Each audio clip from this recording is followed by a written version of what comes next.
Hey, everybody, welcome to another episode of Purple Insider. And this is an emergency podcast because we have a trade. The Minnesota Vikings have acquired running back Cam Akers. Welcome back, Cam Akers, to Minnesota. They are giving up just a 2026 conditional sixth and seventh in the deal. There is no word yet exactly what the conditions are of the trade for the Vikings to the Houston Texans. Cam Akers returns home after playing for the Vikings last year, then getting injured, tearing his Achilles, and he was able to come back from the injury and has looked good as a member of the Houston Texans. But looks like they have Damon Pierce back, so they found a home for Cam Akers. And everyone, find somebody in your life that you love as much as Kevin O'Connell loves Cam Akers. Every time Kevin O'Connell has ever talked about Cam Akers from the time that they brought him in, he has always heaped praise on Mr. Akers. And I'll tell you what, I understood why after last year. I mean, the Vikings did not have a great running game last year, but their most effective running back was indeed Cam Akers. And he also brought to them last year, I thought, a level of grit and toughness to the way that he played. And obviously, he's got a ton of that to be able to come back from the injuries that he has come back from with the Achilles tears. But he just brought a physicality to his running game that they did not have in the backfield before he was there and then after he left. And I think it probably does, and I'm sure this is the biggest question on your guys' mind, say a little something about Aaron Jones's health, because I wouldn't be surprised if Cam Akers could jump into the mix and play for the Vikings right away. He has been in the McVay system. He's been in Kevin O'Connell's offense, and would not be shocked if he arrives on a Tuesday, practices Wednesday, Thursday, and is right in the mix on Sunday as a member of the Minnesota Vikings. And yeah, it is not the greatest sign, I would say, for Aaron Jones's chances to play this weekend, although he was out there practicing a little bit on Monday. So I don't know if we should necessarily conflate the two things, Aaron Jones's health and Cam Akers arriving here. I think that we understood after last week the way that Ty Chandler played, some of the miscues that he had, and what we've seen over the last couple of years from Chandler is the coaching staff not really fully trusting him to be an RB1. But the other thing is too that if Aaron Jones can't play or is banged up at all through the rest of the season, and you're asking Ty Chandler to take on all the carries, you can't really put Myles Gaskin in there anyway. So I'm not sure how much it has to do with Aaron Jones's health, other than Cam Akers can provide them with quality running back play as he did last year. In fact, he might actually do better this year, because I think that they have been a better run blocking team so far this year than they were last year. And I think Akers has looked very good as a member of the Texans. He looks like he's got his burst back, which is shocking and says everything about how hard he must have worked to come back from his injury. But the fact that he brings a physical element, he also can handle anything in terms of mentally. We saw him do a great job of picking up blitzes and pass protection and all sorts of the different details that come with the game from him, lining up in the right places, running behind the right blockers, all those things. Cam Akers is a proven professional at. I don't think that he's a complete game changer. If he was, then the Texans probably would have held on to him, but he's more of the super solid veteran. A couple of people had asked if Latavius Murray would come back.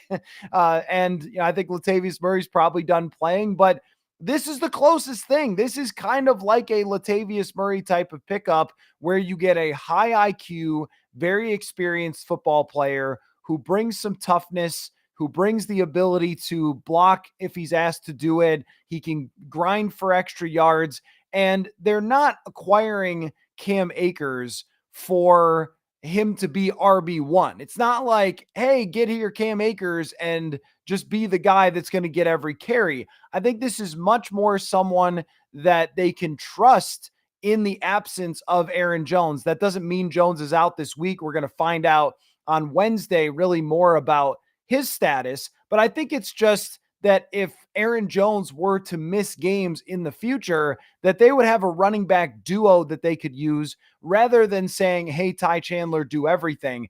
And I think that Ty Chandler is really, really good at just getting in the mix for a handful of plays and being that lightning type of player. So when Jones isn't on the field, they have kind of a thunder and lightning combination when it comes to Cam Akers now playing again for the Minnesota Vikings after this trade. And if you just joined, it's conditional 6th and 7th swap, is it? I just quickly looked at the return, and it's not much as far as what the Vikings are giving up. I mean, this is essentially nothing.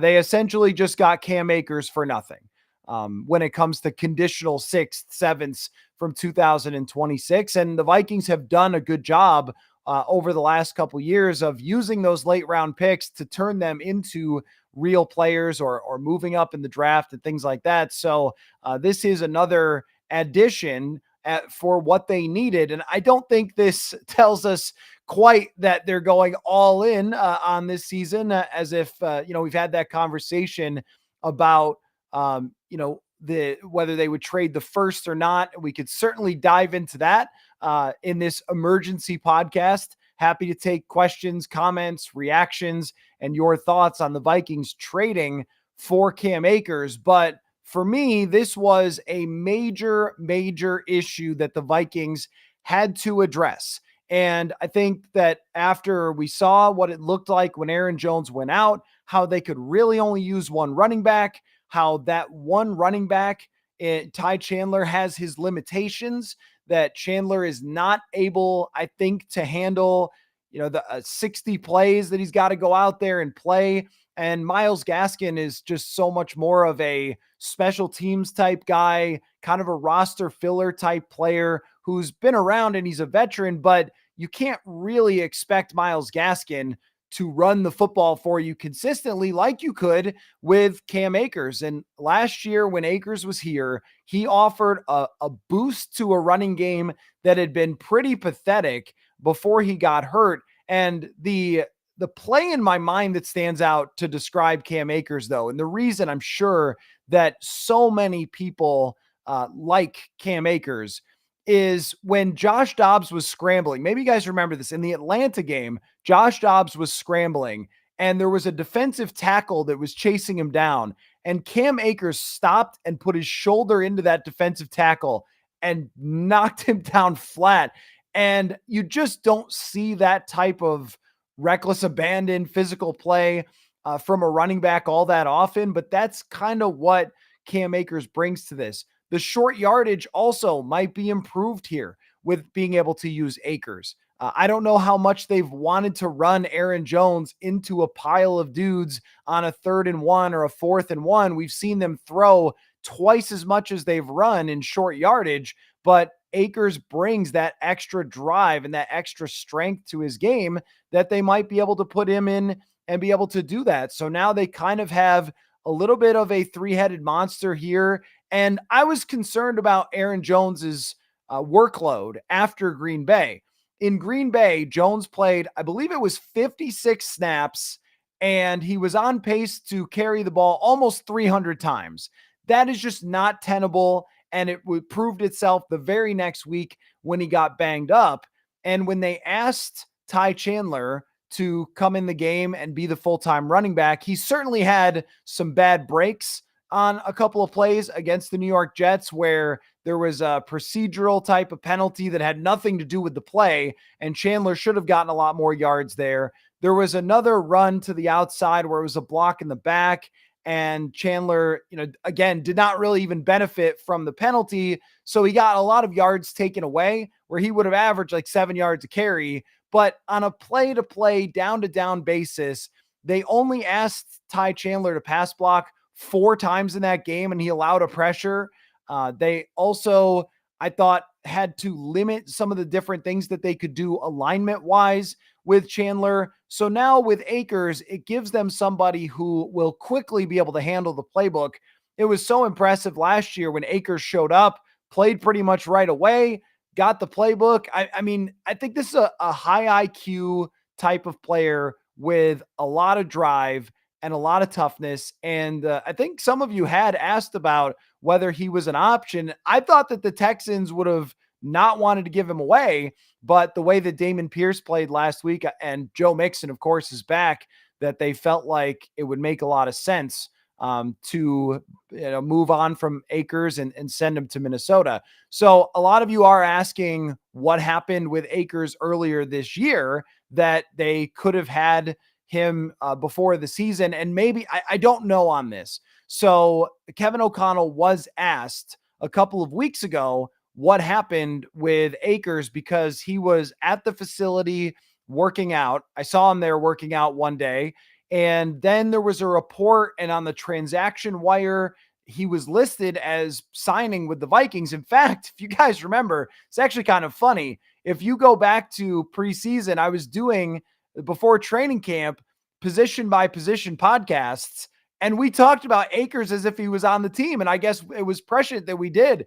And funny was we didn't talk about Kene Nwangwu, and now Akers is on the team and Nwangwu isn't. But I thought he was going to sign with the Vikings earlier this year. O'Connell didn't give a clear answer for why the Vikings did not sign him earlier this year. So I guess if there is something to criticize, it's, guys, you could have had him already, and now you had to give away something. But conditional sixth and sevens are not really too much of a concern that they have to, give away that type of draft pick to the Houston Texans for Akers. So he is a guy that's clearly loved by the coaching staff. Maybe there was some concern over his health and the fact that he has proven it with the Texans. He's had a fair number of runs with the Texans. He's averaging 3.5 to 4 yards a carry. I think that there may have been other options out there that the Vikings could have looked at that might have had a bigger potential impact, but also would have cost more. They have 2/5 to trade. And guys, this doesn't mean they're done. This isn't, the trade deadline isn't until November 5th. So this is just maybe the start of them giving us a hint that they want to stack up this roster as much as they can. So there are other running backs that we could look at and say, well, would Carolina have traded Chuba Hubbard because he's a free agent and Jonathan Brooks is coming back? Would Carolina have traded Miles Sanders, who has a little bit more of a track record? Would the New York Giants have traded Devin Singletary? That name has came up a few times. I had suggested even going for Tony Pollard potentially with the Tennessee Titans because they gave him a big contract, but how are they going to use him over the next few years when they're so bad?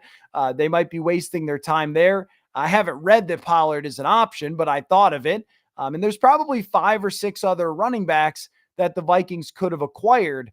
But in this case, they acquired Cam Akers for almost absolutely nothing. And some of you are bringing up, the potential for maybe Nick Chubb, but he's had a serious injury that he's coming off of. I understand why you would want him because he's such a good player, but you are getting a quality veteran running back who's proven, who knows the Vikings system, is very familiar with the organization for literally nothing.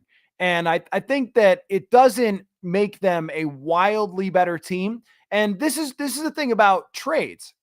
Not every single trade is going to suddenly just, wow, push the Super Bowl button. This is the guy that's going to get you over the top to the Super Bowl.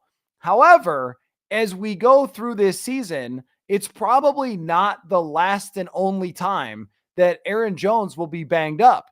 And when Aaron Jones gets banged up and has to leave a game, suddenly it's just kind of panic mode. Like, what do they do here? They're not going to have a consistent running game. They can't protect the same. They couldn't run the screen game the same. I mean, now what do you do? And instead of feeling like panicked that you have to put everything on Ty Chandler if Aaron Jones is out for any amount of time. I mean, he was only out for 3 quarters, and yet it felt like they were walking a tightrope with Ty Chandler and asking him to play for the entire game because they could not use Myles Gaskin out there in actual runs. So the fact that now if Aaron Jones is out, they can have a duo of running backs who can fill in and play at least reasonable football, that they can count on Cam Akers to be in for a pass protection situation. They can leak him out for a screen. They can run him in short yardage. But also, when Aaron Jones is healthy, they can still use Cam Akers. And I'd like to see them mix and match with the different situations with all three running backs, because I think what we know is Kevin O'Connell, and this is fair, this is how it works for all coaches. O'Connell has to trust all the players on the field that he's going to use. He has to.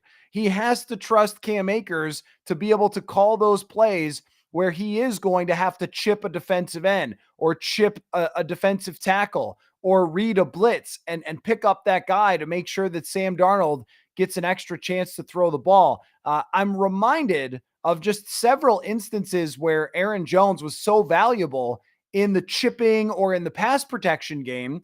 The 97-yard touchdown, if you go back and watch that, Jones did an incredible job of stepping up and hitting a defensive tackle to give Sam Darnold just enough time. And then against Green Bay, there was a blitz that Jones picked up on the last drive where the Vikings put away the Packers.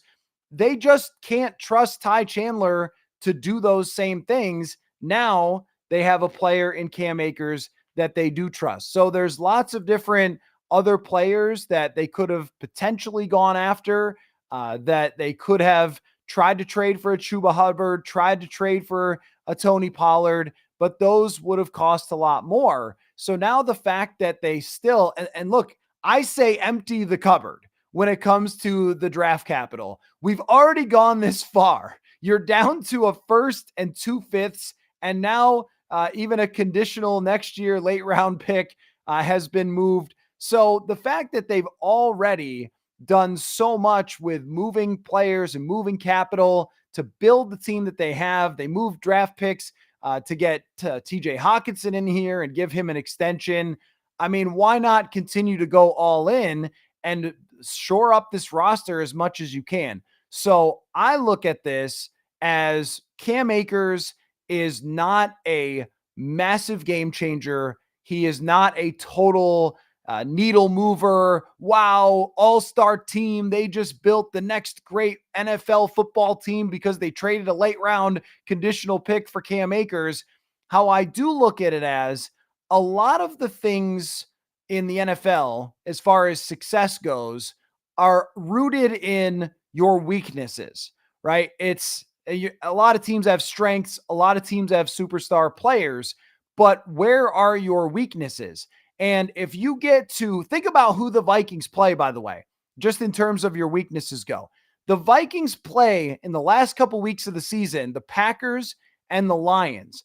And those games, if we're projecting out for this season and how it's going to go in a good case scenario, those games could be determining factors for whether you win the division or not, whether you win the conference or not. Those could be huge games. You want a version of Aaron Jones in those games that can give you the best possible, freshest, healthiest Aaron Jones. That might mean along the way that he has to miss a game. It might mean along the way that he has to, instead of getting 20 to 25 carries or 20 to 25 touches in games, which of course is what you want because he's fantastic, it might mean 15. It might mean 1 week, if you get ahead, you take Aaron Jones out of the game because the Vikings have been way ahead in a couple games, and one of them, Aaron Jones, got hurt, but the other one in Green Bay, he's playing 56 snaps. And even against the New York Giants, they're putting him back there to try to get him 100 yards and plowing him into guys. Now with Cam Akers, this weakness is largely shored up, that instead of being terrified if Aaron Jones is off the field, now O'Connell has a running back that he believes in and that he could trust. And I know a few of you in the comments have dropped Cam Akers numbers. They do not blow your mind. I agree. I agree that they don't blow your mind, but in a lot of ways, it's about the weakness of this. It's not about trading a first round pick for Tony Pollard and then getting a totally game changing running back, because now they still have the option of trading that first round pick for something in the future that might be even better for the defense. I mean, I'd be very surprised if it's another playmaker on offense, but a cornerback, a defensive tackle, like not using their other draft capital and only using conditional 2026 draft pick. I mean, late round draft pick. So you're essentially giving up nothing for Cam Akers. I think that this is a good strategy to shore up that position. And what we know about this position is if you can pass protect, you can grind out 4 or 5 yards a carry, and you can catch screens and make plays, then you could play running back for Kevin O'Connell because he's going to throw a lot. I mean, we know that he's going to throw a lot, which is really also why they need a running back who they believe in when it comes to calling anything that they need the running back to do. So, no, it is not the biggest trade of the century. It is not something that is going to lead ESPN and Sports Center on a day where Devontae Adams and Amari Cooper were both traded. This will be much more of a side note. But I think in terms of making sure that you have an answer to a potential problem for very, very little in terms of draft capital, I think it is important for the Vikings to have done this. He wasn't at the top of my running back list, but at the same time, the guys who were at the top of my running back list would actually cost them a lot more. So if they are looking at how are we going to distribute, if they decide to really go all in and trade as much draft capital as it takes to make this the strongest possible roster, then here's what you have, this group of assets. How are you going to distribute them to the different positions? If you go and spend a high draft pick, or it's a swap or something for Chuba Hubbard from Carolina, who is very, very good, then you have less assets to potentially use it on a more important position. I have got my eyes very much on defensive tackle. I've got my eyes on corner, even another pass rusher. I know they're good there, but the more the merrier when it comes to pass rushers. We know that from San Francisco. Somebody brought up Chase Young the other day as a potential idea.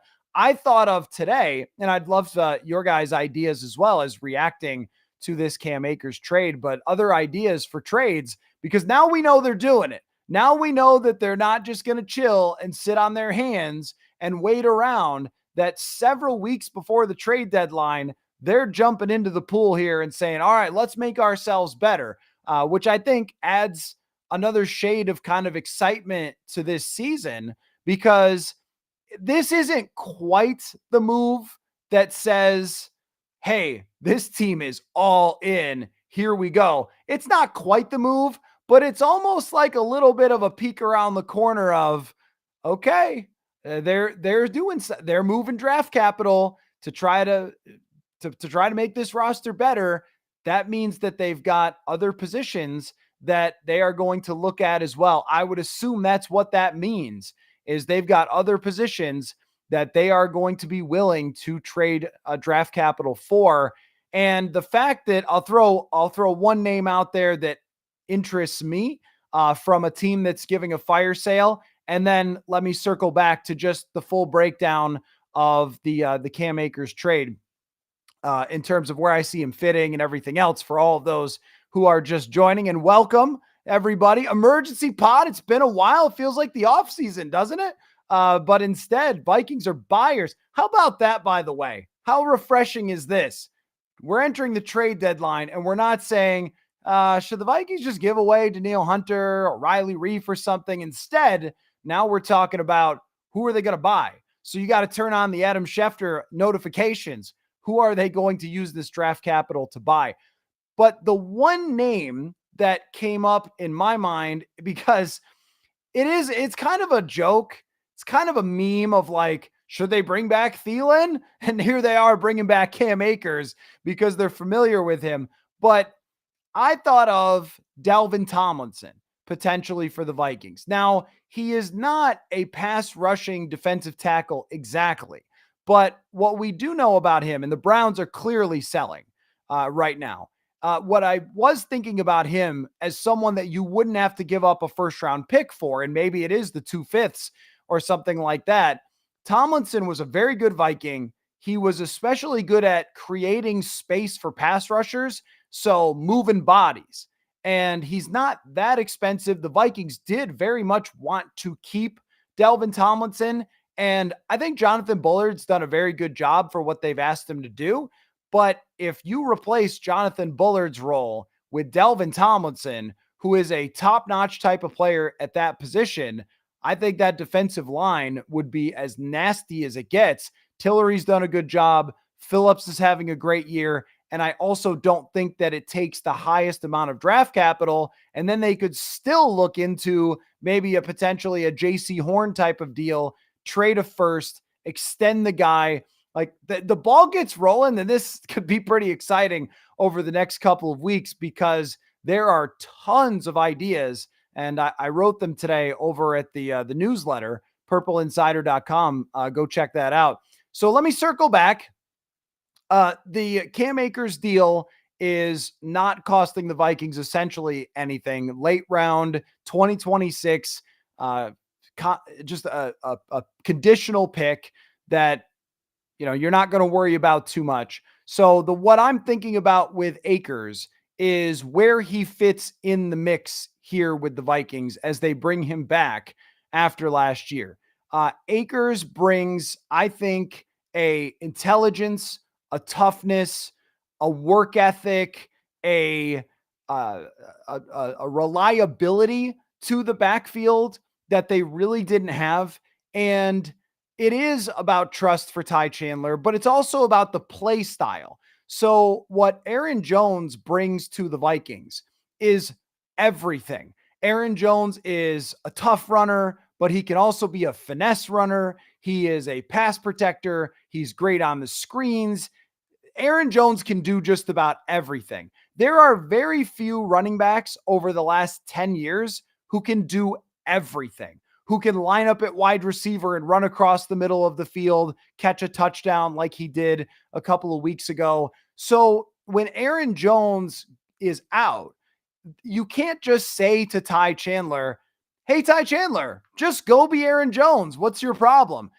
It's not the same. Aaron Jones is truly a special running back. And I think you've seen that over these last couple weeks. So instead of just saying Ty Chandler do everything, and then every so often Myles Gaskin, who hasn't really been good in the NFL since 2020, hey, Myles Gaskin, just spell him. I mean, that would be a lot to ask under any circumstances. Now they can mix and match. So it's 3rd down and 10, and they want a pass protector who can leak out into the flat if they don't get pressure. Well, Cam Akers can do that. That wasn't really a Ty Chandler thing, but Ty Chandler can catch a pitch. And if he catches it, actually, which, man, that was a shocking fumble. But if he catches the pitch, I mean, he can run for 30 yards, but he's much more of a lightning type player where you bring him in for a couple plays looking for an explosive out of the backfield with Chandler. But I don't think he is that grinded out, steady churn, smash forward type of player that Cam Akers is and has shown to be during his career. There is a power and a toughness to Akers' game, which Aaron Jones has, but Aaron Jones also has the finesse. You kind of combine the two. So when you look at, now the running backfield overall, if Aaron Jones is healthy, which he could be for this week. I mean, he looked like he was moving around okay on Monday when I was out at practice. We only see about 15 minutes of practice during the regular season. So we see the main warm-up phase, and he was warming up, and that's the best I can do. But the fact that he was out there and warming up and not in the trainer's room is potentially a good sign for him to play against Detroit. But do you want him to play against Detroit 60 snaps? No, you do not. And now what they can do is mix and match situationally. Okay, Aaron Jones is going to play 40 snaps. 35 snaps. And then you're going to have Cam Akers in a short yardage, Cam Akers in a pass protection situation. But then maybe on one series, first down and 10, you bring in Ty Chandler looking for an explosive play, looking for a quick pass out of the backfield or a pitch or something like that. And it's just a much more dynamic backfield with Cam Akers than it would have been before had they not had him. There were definitely other options for sure that they could have looked into, but now they can look at other positions that they need to fill because they didn't spend almost anything on Cam Akers. Grant, nice to see you, Grant, in the comments here. Does this indicate anything about Jones's injury or just the right time to strike on something you've been talking about all year? They don't trust Chandler. Yeah, no, I think that it probably says only a little about Jones's injury. I mean, we know that it's not a long-term injury for Jones, but it may be more of just a splash of cold water, a wake-up call of him being out for a half and what that looks like. Like, okay, this is very different when we ask Chandler to be the guy. He's much more of a put him in for 15 plays a game and maybe one or two of those is an explosive than he is somebody who can handle the entire duties the way that Aaron Jones did. But I also think that it says something about the rest of the season and them understanding you cannot keep playing Aaron Jones at the workload that he was playing. And yeah, I mean, this is exactly right here from ND. His injury showed the need for depth. Yeah, that's what it was. It was a wake-up call of, guys, if you keep putting this all on Aaron Jones and you don't have any other one back there that you can really believe in to play a full game, as Cam Akers did against the Vikings. Actually, he was their running back because they had the two other guys injured. But Akers has played a ton of football in his career. He's been in this system for a very long time.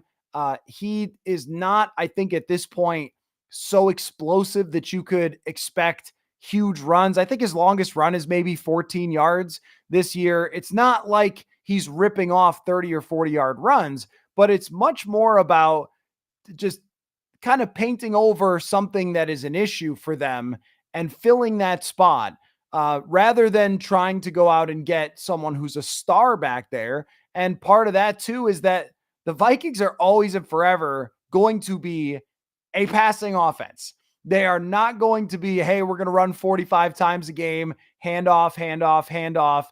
So they need to go get Chuba Hubbard necessarily.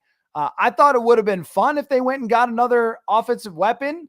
Maybe they still will. I included Amari Cooper as an option. I don't know.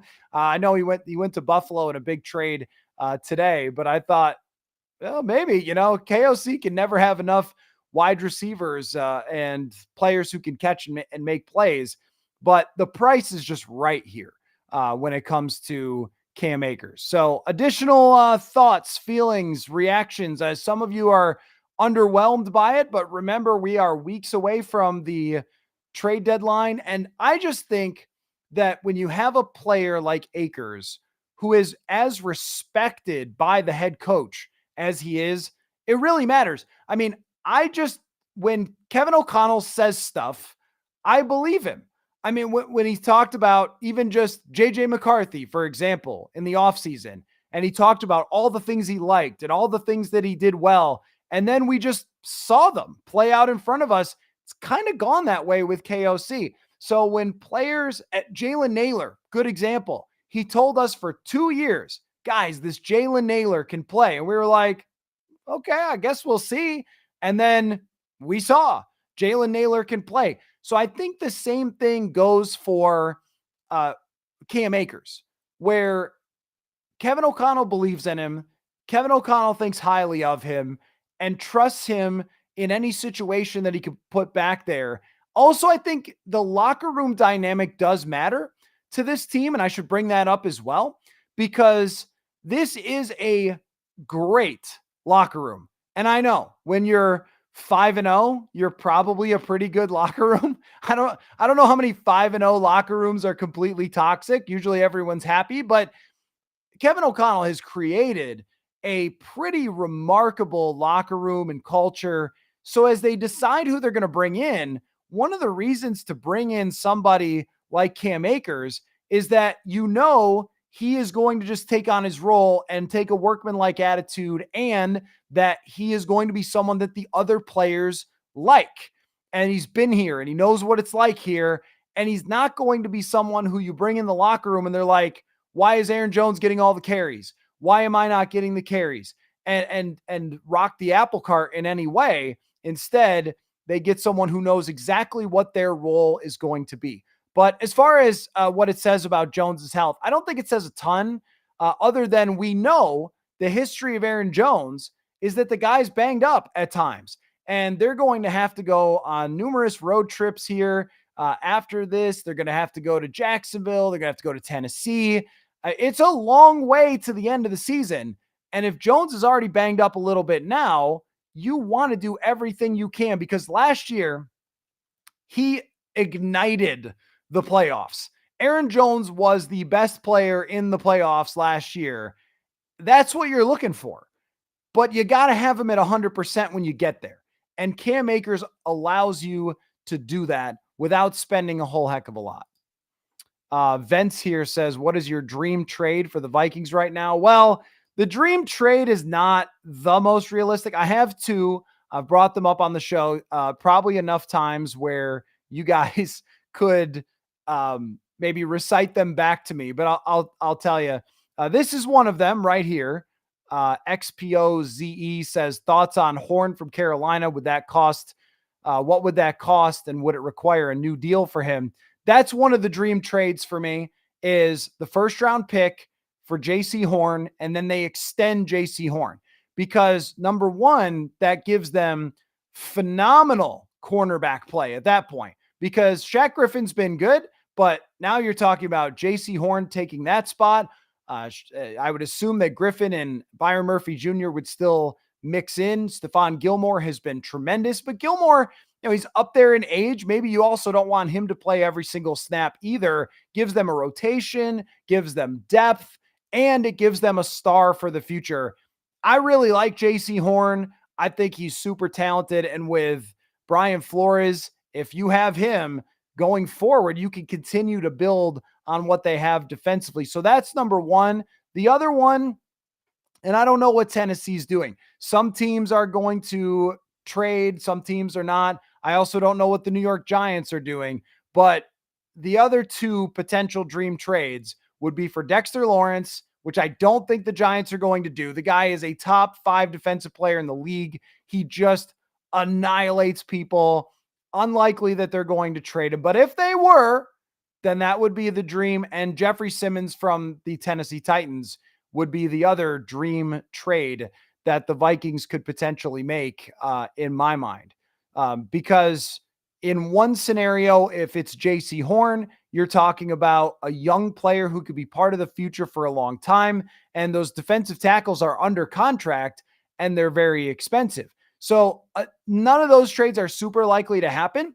But the fact that to get a running back, the Vikings did not have to give up any of their draft capital from this year, but just switching the conditional picks with the Houston Texans here. So essentially getting Cam Akers for nothing is big, because now they can go spend on something else. And I brought up Delvin Tomlinson, but there's a number of other players that, in fact, I can actually look up my list here, because I made a list yesterday and put it on the newsletter, so I can give you maybe some other players that the Vikings could potentially go after.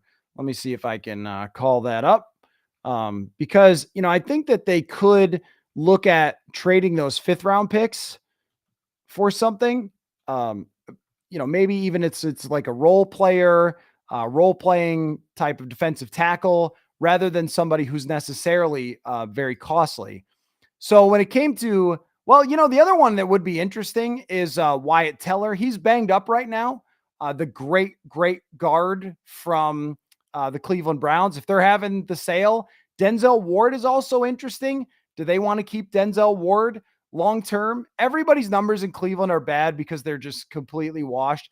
at this point, but I mean, that whole team has just had to kind of give up. But Denzel Ward is still a great player. So that would be something to consider potentially trading for if they wanted to. Another name that came to mind, I don't know how much this player has left, would be Jalen Ramsey. That's someone that the Vikings, their staff has some familiarity with from LA. That was another name that came to mind for me. When it comes to Jadeveon Clowney for a late pick, Brandon Sheriff, I've brought up a bunch of times. Chase Young, I think, is an interesting idea. Jonathan Jones is a veteran corner from New England. DJ Jones is a defensive tackle from the Broncos. Kendall Fuller, Calais Campbell is still out there doing it. Sebastian Joseph Day is a guy that's been brought up and used to play for the Rams. So there's a lot of options for the Vikings still, with the fact that they didn't have to spend big time on this running back. I think that's really the main thing, is the fact that they just did not have to spend a high draft pick of any kind to fill this running back position, even if there were some better players potentially. Miles says, late to the party. Unacceptable, Miles. When there's an emergency podcast, you got to be here. Was this a good or bad move? Akers makes me nervous with the previous injuries. Now, I think that's fair. That is fair. DJ Reed is another name to bring up. Absolutely, DJ Reed would do that in a heartbreak. But obviously today, it's pretty clear with the Jets trading for Devontae Adams that there's no chance that DJ Reed is going to be traded this season. They're going to play that out as tough as they can. When it comes to the injuries for Cam Akers, I don't really know how to address that, because his last couple of injuries have been pretty nasty. I mean, he had the Achilles with the Rams and then came back, played pretty well, then had another Achilles injury with the Vikings. The one thing is that they're not going to ask him to carry a heavy load. I also imagine that part of the trade is dependent on his physical when he comes here. Now, I guess the question would be, because it's still kind of mysterious about why he didn't sign here before, the question would be, if they gave him a physical before, then what would be different about giving him the physical now, other than just the fact that they've seen him out there, seen him overcome the injury? And that might be part of it, is just having to see him and the type of burst that he has still, which I think has been really good. And honestly, I think that when it comes to a guy like this, everybody roots for somebody who's been through what he's been through, and he brings like a toughness to them that they didn't have at that position other than Aaron Jones, that people like, that people rally around in football, having gone through those injuries. He's a guy that everyone wants to see succeed. And I remember O'Connell even talking about seeing him in preseason, seeing how happy he was for him. So it kind of, when it comes down to it for me, as far as, is it good, is it bad? Well, it's definitely not bad. I mean, the other guy was Myles Gaskin in the backfield, so it's 100% better than that. It's definitely better than having a guy who's kind of barely hanging on in the league and they really couldn't use at all. It's not unbelievable. It's not the trade of the century. We have a huge crowd here to react to the trade, and I welcome you all. Thank you so much for joining. But this crowd would be way bigger if they traded for Devontae Adams or something. So it's not that. It's not that level of a trade. But I also think that it could turn out to be one that we go back and look and say, you know what? That little conditional pick thing that they gave up to get this guy, that ended up being a great move. And I sort of look at it like, and this might be an all-time heater for them bringing in and acquiring players and having it work. But I look at a couple of the moves they made in the offseason that we didn't even do emergency podcasts for, when we're talking about Jerry Tillery or Jihad Ward. And we kind of went, okay, they're just a guy, whatever. We'll see. I wasn't even sure Jihad Ward was going to make the team.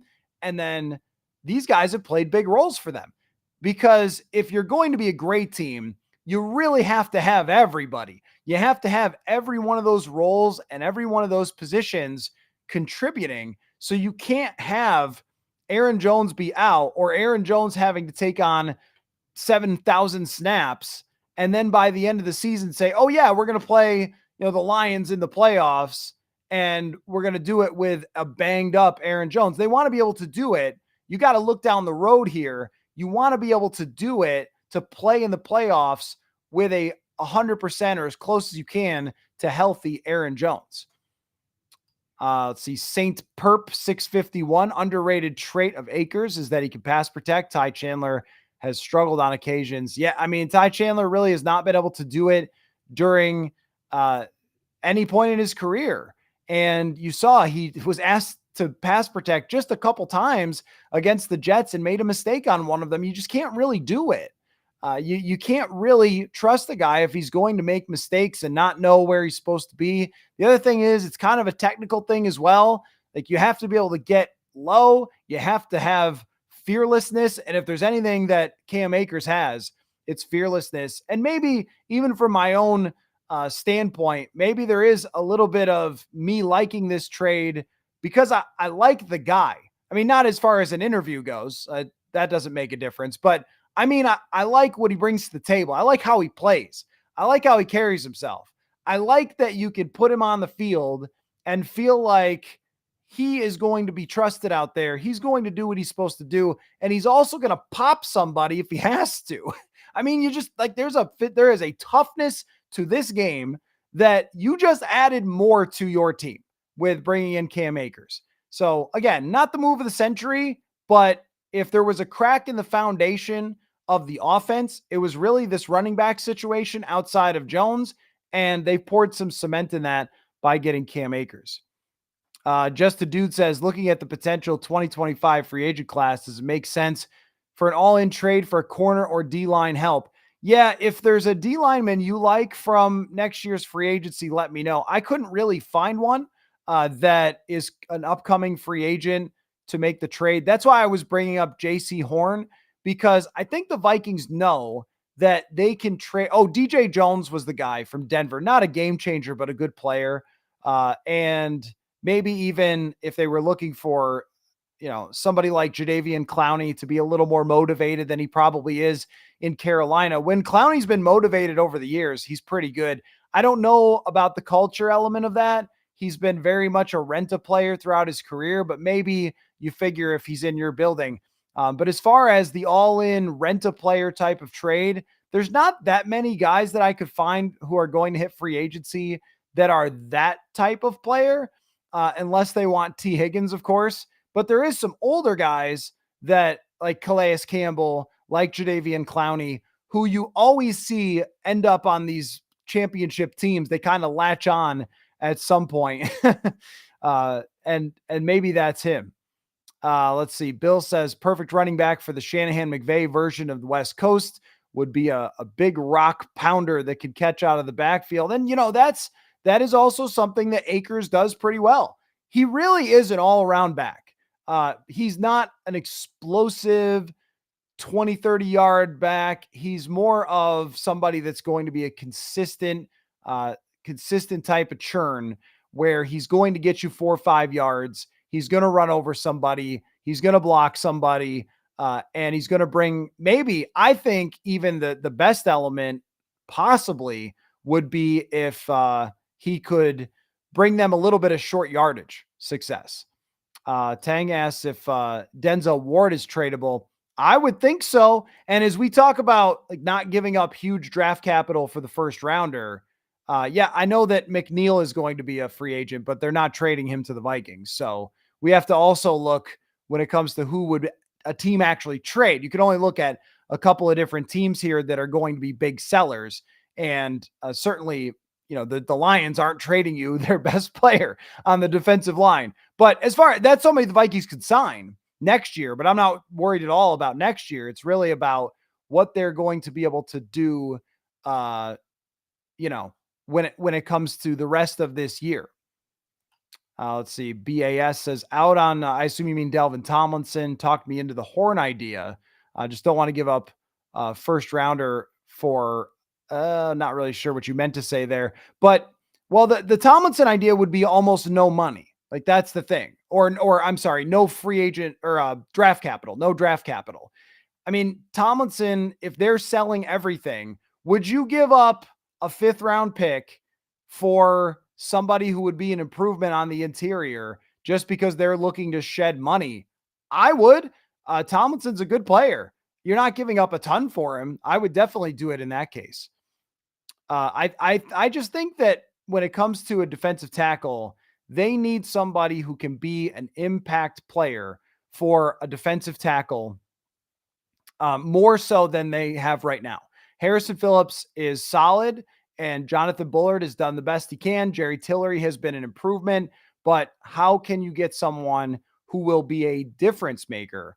That's really the question for me that they still have to look at in the trades. But I think at the end of the day, what this really says is that they're going to do it. Like they're going to look at this roster under a microscope, not just kind of globally, not for the future, not for next year's free agency or draft or anything else, but look at under a microscope right now, today, how can we make this the strongest possible roster? And trading for Akers is the first step of that. But I now, after this move, feel like, all right, they're going to go and try to do everything they possibly can. And what this week might do is inspire them to use the first. They definitely could be inspired to use the first round pick if they have to. Puna Ford is an interesting name. Maybe they would be willing to move him. But I really do think now that after this, they are looking like a team that is willing to be a spender potentially in the trade market beyond this, because they are taking that approach to filling every spot that they possibly can. So more questions, comments, thoughts on this Cam Akers acquisition or whatever else is on your mind. I mean, we've got Dalton Risner back practicing. I think that he may have a chance to play for them pretty soon, potentially at right guard, maybe this week, maybe next week. TJ Hawkinson is very unlikely to play this week, but may come back. And this game is looking like it is going to be maybe a swing game for the entire NFC for the future. So this is about as good of a situation right now that the Vikings could be in, with a chance to win a game against the Lions, separate themselves by 2 games over Detroit and run farther away from the division, and then have a chance to face the easier part of their schedule after this and be in a good spot. So if they win this game, I do wonder, and it shouldn't be a huge influence on them, but I do wonder about, if they win this game, if it will be a turning point for, all right, I mean, now we got to do it. Because when you look at some of the other teams and the teams that they've played so far, schedule wise, everybody in the NFC North has essentially the same schedule or very similar, plays the same divisions. But the Vikings are the team that has played the toughest opponents so far. If you compare everybody's schedule out of their first 5 to 6 games, I mean, the Vikings have played the toughest schedule. So they have one of the easier schedules in the division going forward. They get to 6-0, and then the upcoming opponents are what? The Rams, the Colts, the Jaguars, the Titans. I mean, you can just run on from there. And if you have a chance to win 13 or 14 games, then you should be trading your first round pick to try to win, because you're not drafting any higher than like 25th or something like that. So, and I like the idea, the way that the Vikings have built the team. And this comment here, William says, I'm fine with Kwesi making trades, much better at it than drafting. Well, he hasn't had a lot of capital. You could say that, but I mean, look how few draft picks they've even had since he got here. Yes, the 2022 draft was completely botched, but Addison is a really, really talented player. And by the way, there was an Addison update. I don't think we really talked about it, but his court date has been moved back, which means that it seems unlikely that a suspension is going to come this year. So that's kind of your update there. But Jordan Addison is a great talent that they've drafted. Jalen Naylor is a good player that they've drafted. I like Ty Chandler's contributions.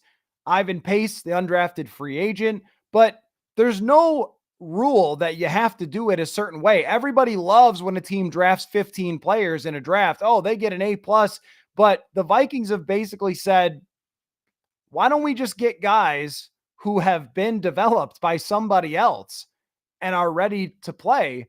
And we know what they're going to bring to the table, like Cam Akers, but also like Van Ginkel, who they had familiarity with, Cashman, a local guy, Gilmore, who they had familiarity with. Trading your draft capital for real players, if you could do it with the salary cap, is a good strategy. And they can, because they got the salary cap right over the last couple of years. So the way they've managed this thing has been excellent. Let's see. Expose. I finally got that after I read it a couple times. How do you think Cam feels about being traded back here? Well, he seemed to enjoy it. I mean, I don't know. I think that he's a professional and it doesn't really, you know, matter to him that he's going to go play anywhere. But I mean, you're getting traded from a 4-1 team, or is it 5? What is Houston, 4-1, to a team that's 5-0? I mean, you're going, it's not like he's being traded to a team in the tank. It's familiarity. People like Minnesota and this franchise. I think that Cam Akers did. So, you know, I look at it as he should be happy to come back. He's going to have a role. He probably would have been buried with Joe Mixon and Damian Pierce, who was really good. Let's see. Skol City Blues. Do you think the Vikings will be more proactive in signing a defensive player after a win or a loss? I assume you mean trading for one. There's not really anybody to sign as far as free agents go, but as far as trading for one, I don't know. See, the thing is that I would tend to believe that, you know, teams would not want to be reactive. Teams would not want to say, if we win this one, we make a first round trade for JC Horn. And if we lose, we don't. Well, you'd still be 5-1 facing an easier part of the schedule. So yeah, I mean, I don't think it should be a huge difference, but that doesn't effectively simulate what it would feel like to win. You go to 6-0 and your wins come against San Francisco, Houston, Green Bay, Detroit. You're feeling like the 98 Vikings here.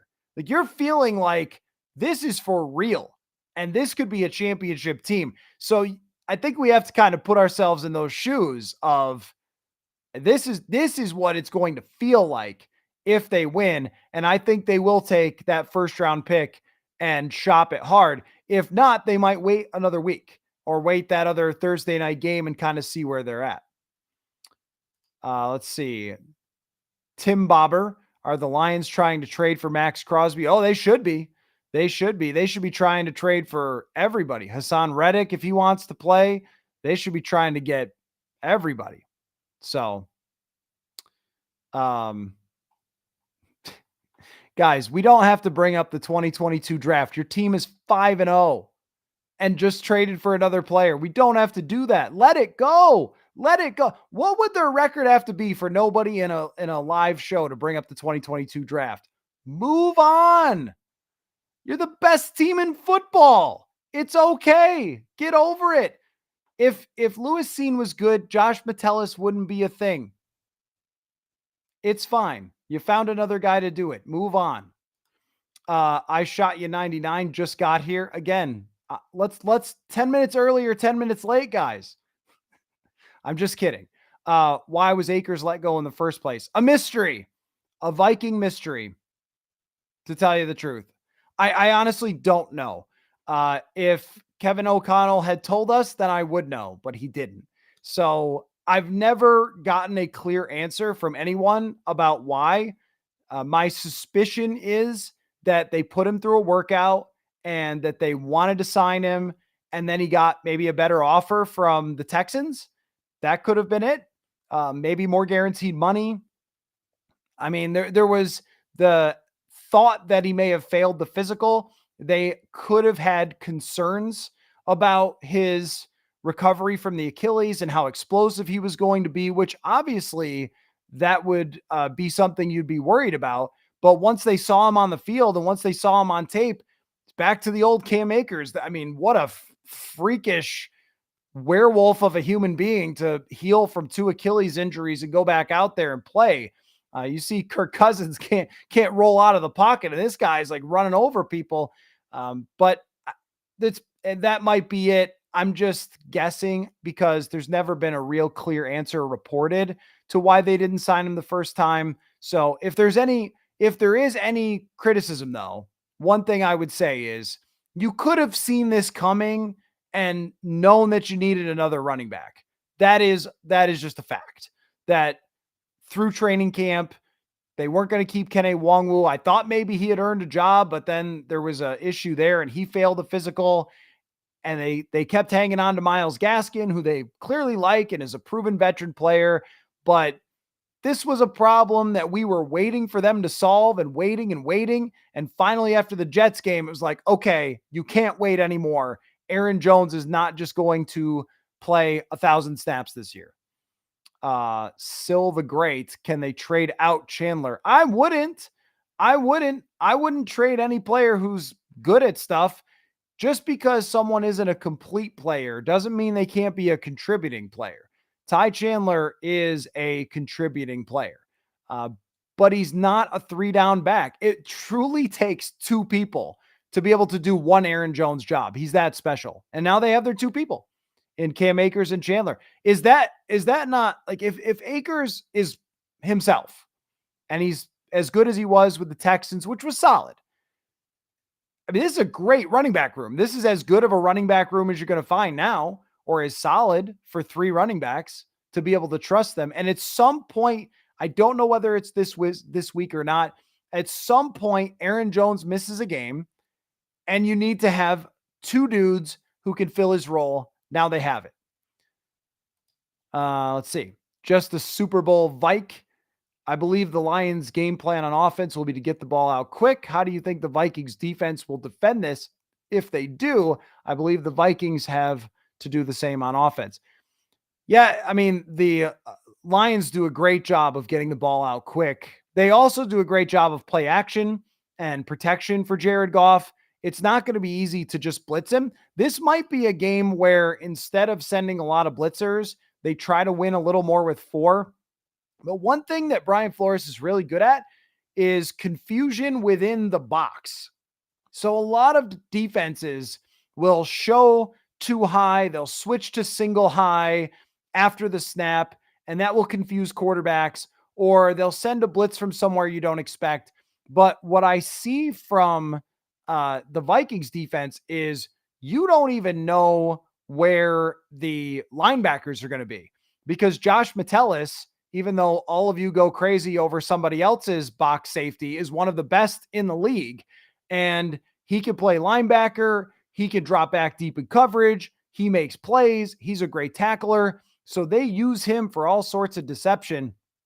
I also think that Blake Cashman has offered so much more. And Jordan Hicks is a great longtime NFL player, and a lot of, credit to him for being tough veteran, everything else, but it's an upgrade to have Blake Cashman and how dynamic he is from a pass rusher, from dropping back in coverage. That's really the key. They like to have guys run over the middle of the field. I think it's confusing Goff, and you know who could be big for this? Andrew Van Ginkel.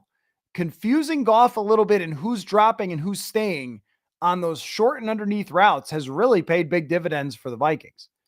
They got to do that, I think.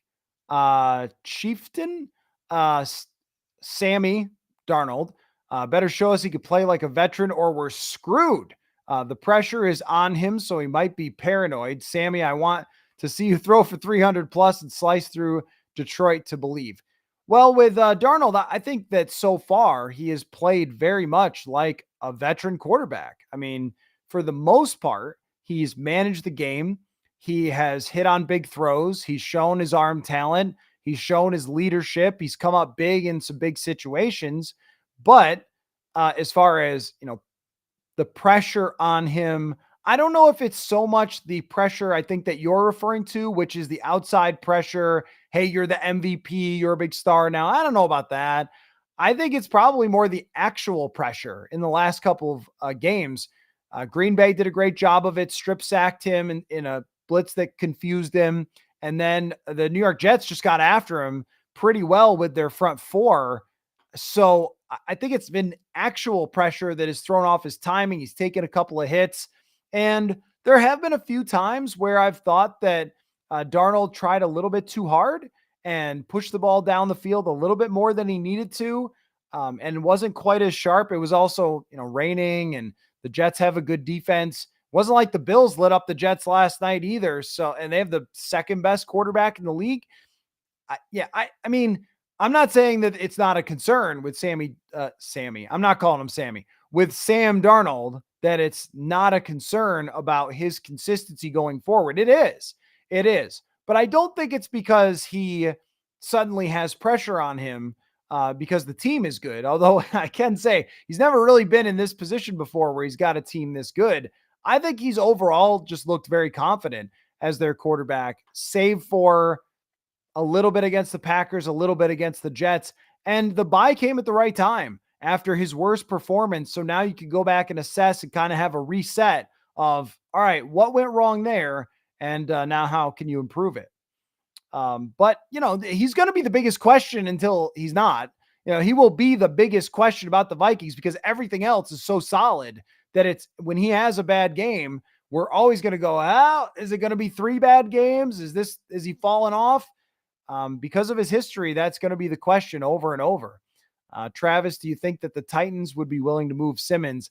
I don't think that they will be, but I would be very happy to take him on the football team. I mean, I think if you're the Titans, you have to be looking at yourself in the mirror and going, what are we doing here? What exactly is it that we're doing here? Because they tried to spend around Will Levis and people got kind of excited about it. And then they've just stunk because Will Levis is not good and their defense is okay, but it isn't elite. It isn't like winning them games. And they've got some playmakers, but they're not dragging Willis with them. They don't have a good line still. It's just, they're just existing in the league. So are they going to take the thing apart and try to rebuild it? If they were to get, and they might want 2 first-round picks for Simmons, that's too rich for my blood, probably. So they might be saying for Simmons, hey, make us an offer we can't refuse, and then, okay. But if they want a first for Simmons because they want to dump that contract and they want to sign other guys next year, then the Vikings should be interested. His name comes up just because they're a disaster, but there's no logical reason really for them to trade Simmons. He should probably be a guy that they try to build around for years to come.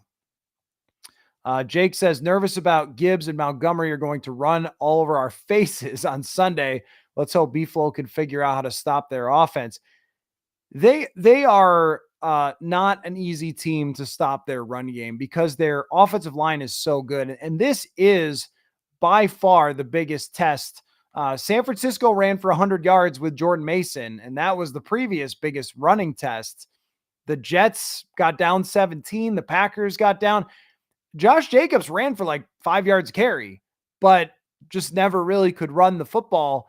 That has been something that I've wondered about with this team. How well are you really going to stop the run when you play a team that is playing close with you and that runs the ball so darn effectively as the Detroit Lions do? So there are some things still about a 5-0 team that we're looking to find out because of just the weird way that it's all played out with them never trailing. And that's one of them. I'm with you there. That is definitely one of them, is how well they stop the run. That's where Tillery's been big for them. That's where Harrison Phillips has had a great year so far. It's going to be a lot on those defensive tackles and then guys coming downhill for the run game. But Gibbs has been really good against them. Montgomery has over the years beaten them a couple of times. It's a major concern. This is what happens when you play great teams, is they're going to have things on their team that are going to be hard to stop. Miles says, I think we bolster the D-line and get Josh Allen. That is Josh Hines Allen now, actually the brother of Minnesota Lynx forward Maisha Hines Allen. So bring them both to Minnesota. Maisha is a good player, but Allen is too young, too good. I just can't. It's the same thing with Simmons, where do they really want to make that move for a player of that caliber? And the same thing goes here, which is, Omega Flash says trade for Dexter Lawrence. I mean, yes, like all the great players that you're bringing up. Yes, the answer is yes. I'm all in. First round pick for any one of those guys. Allen, Lawrence, Simmons, all the stars, bring them here. But is the other team going to want to do it is the thing. I'm in if they are. I think the best case is for JC Horn because Carolina has to completely rebuild that thing. Do they want to give $100 million to a corner when they have so many other things that they need to address on that team and they are in true rebuilding mode? St. Perp, possibility Hassan Reddick lands here, considering his agent has a relationship with the Vikings. I would be very worried about Hassan Reddick and just where he stands right now. Oh, look at that. Elaine McNeil. I guess he won't be a free agent. Just now, as we were talking about him for a second there, he signs an extension. So how about that? The Adam Schefter notifications come through. That's funny. That is quite the coincidence. So yeah, anyway, but just to the point about, somebody like Hassan Reddick, I just don't know. Like, where is that guy? Where is Hassan Reddick in terms of mentally? Like, does he want to play? Because the way that he's acted has been like a guy that doesn't really want to play and is really pressured to do so, but he like went to Japan and then he was nowhere to be found. Is it just that he doesn't want to play for the Jets? And what are you going to give up for him? My answer would be almost nothing, because he wants a new contract as well. Do you really want to give him a new contract when this is the way that he's acted? And I am concerned about the delicacy of the Vikings locker room. I mean, it is so good. So good. My mom was a teacher for her entire career.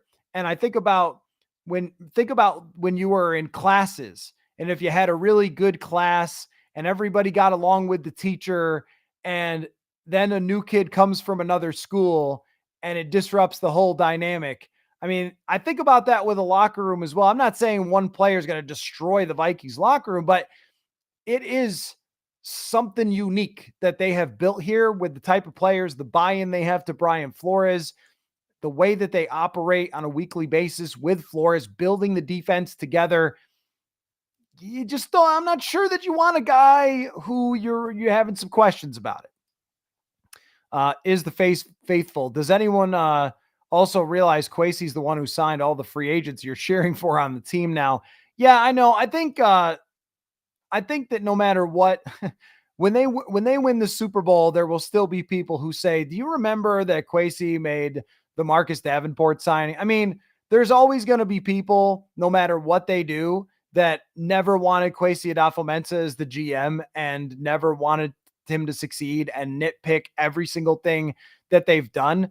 But when we look at the bigger picture here, and not that a Cam Akers trade is really part of this whole conversation, but when we look at the bigger picture of the Vikings as a 5-0 team with a chance going forward to compete for something really special this year, and think about how they got there.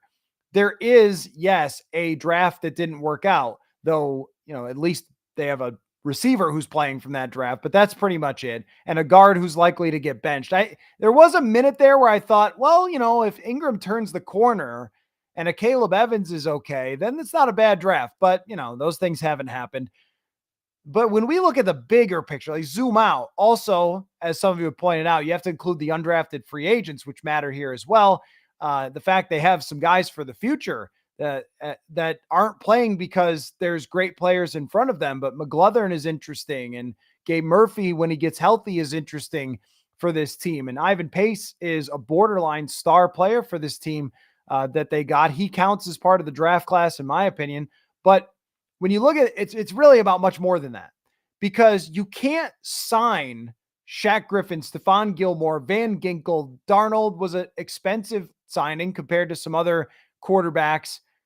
You can't, and Grenard, my gosh, you can't sign all these players if you don't manage your salary cap in the right way.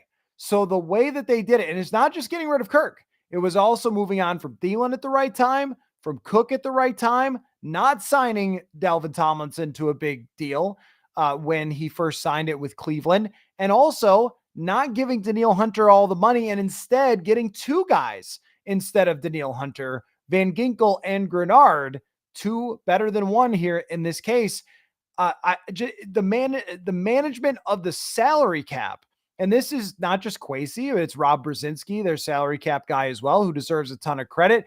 The vision on that to be able to kind of realize the moment, and then you have a culture that people want to play for. You have a coach in Brian Flores who had familiarity with some of these guys. All these things had to play together. So the coaching staff, the management, they're all working on the same page. That's why you have the success that they have. Chieftain says, Matthew, will you believe in Sammy if he plays like the last game and a half? Or do you think the Vikings start to crash then? I don't know. I mean, I always think that somebody like Sam Darnold is going to have his moments. I mean, Kirk Cousins had his moments. We used to call it the Kirk coaster.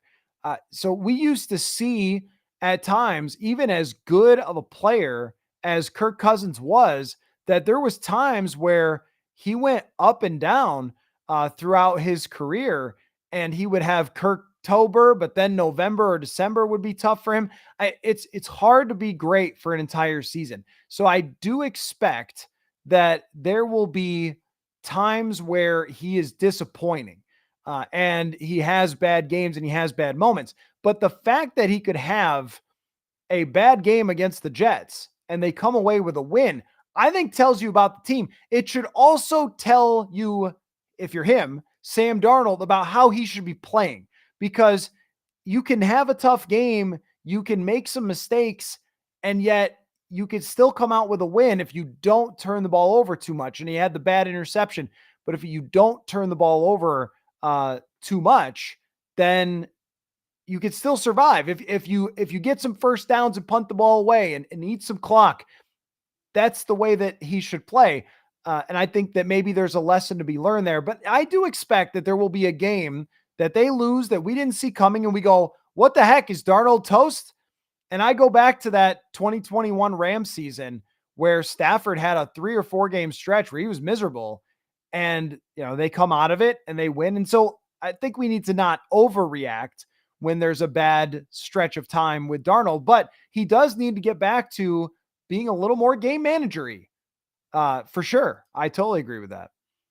Son of a Beavers, other than defensive tackle, where else we looking to improve? Punt returner. I don't think they need to return punt returner. They need to stop committing penalties on punts. That would be a good place to start. But as far as where they could improve the roster, I think corner depth, and I mean, I wouldn't mind if they added another pass rusher just for giggles. I mean, pass rushers, you can never have too many. I did also think about if there was a available wide receiver for not too much. And that's only because I like Naylor in the way that he's played, but you're always kind of one injury away there. And, look how good they were with 3 deep. I mean, we go back to that all the time, but that's pretty unstoppable. If there's another option there, I know you got Hawkinson coming back, and that's a big factor as well. But I was just thinking about that depth and how beyond Naylor, Sherfield, Powell. I mean, if we're talking about trying to build a championship team, one more, right guard is definitely the other one. I just don't know. Brandon Sheriff is the guy I'm looking at, as we've been looking at for years with this guy, with Brandon Sheriff. But if it's Reisner, that's okay. Reisner was pretty good last year. I mean, he was in the top 20 pass blocking grade, didn't allow a sack.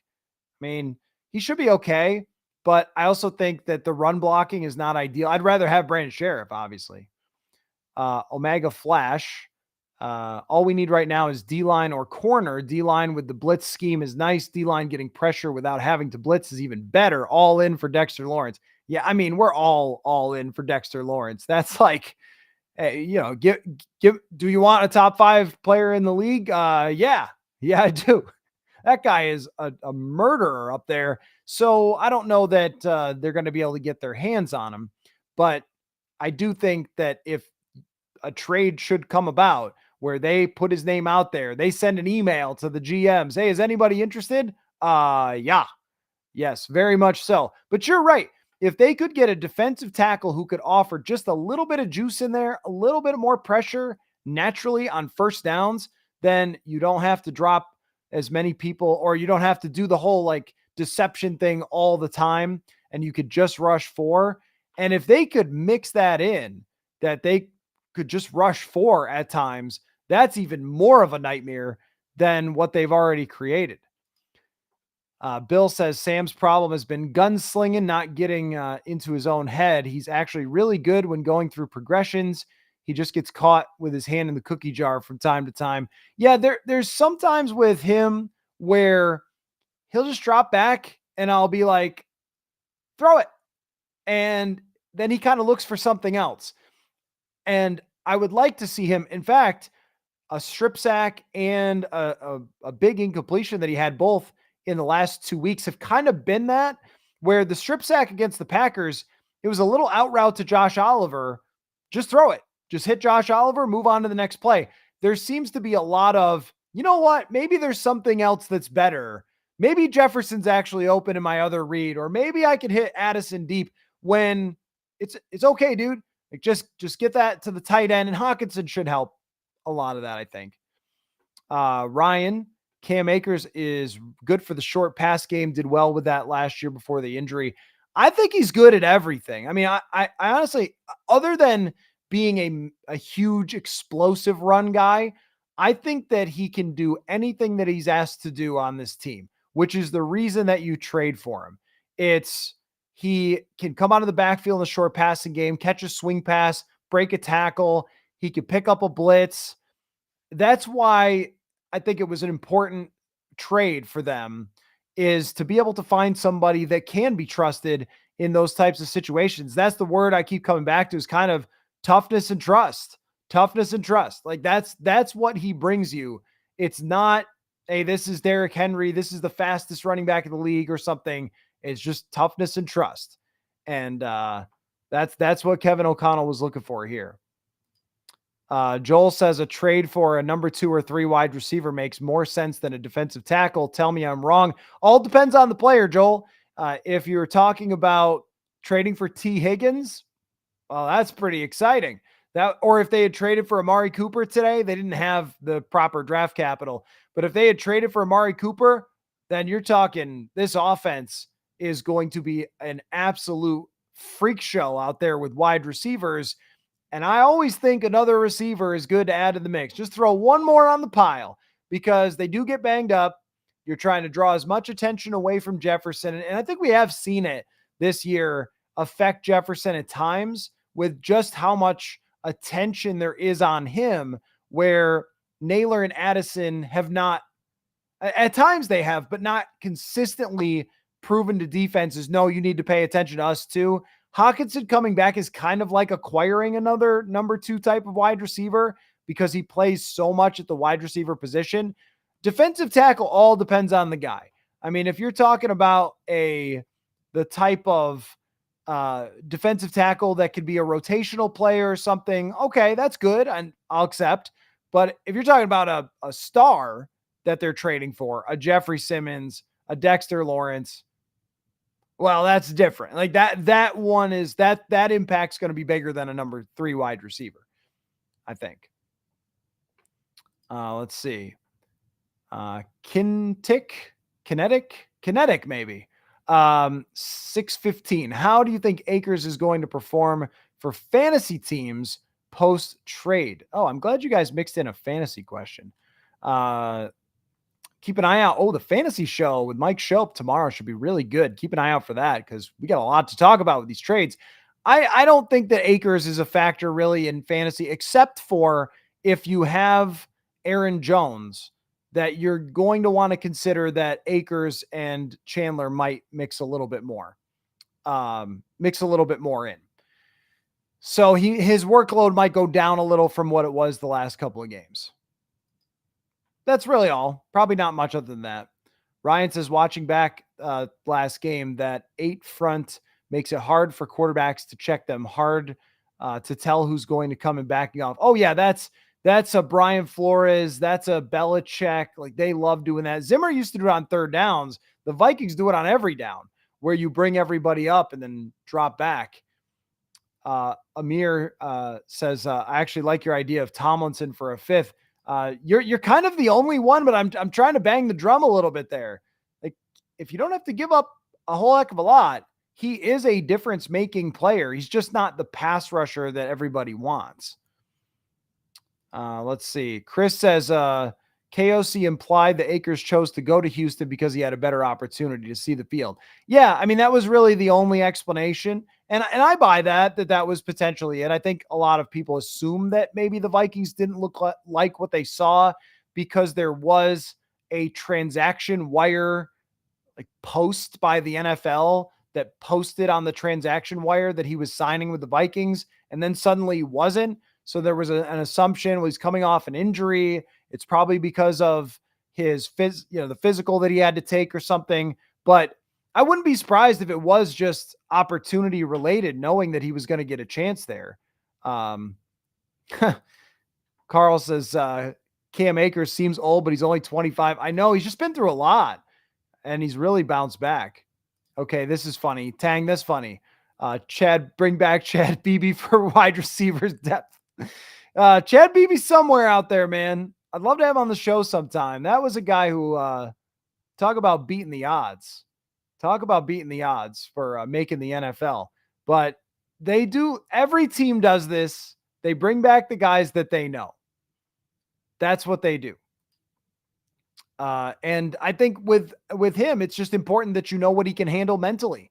That's why you bring back somebody that you're familiar with. Evan says, we've talked about who we want to trade for on defense. Who do you think B-Flow wants to trade for?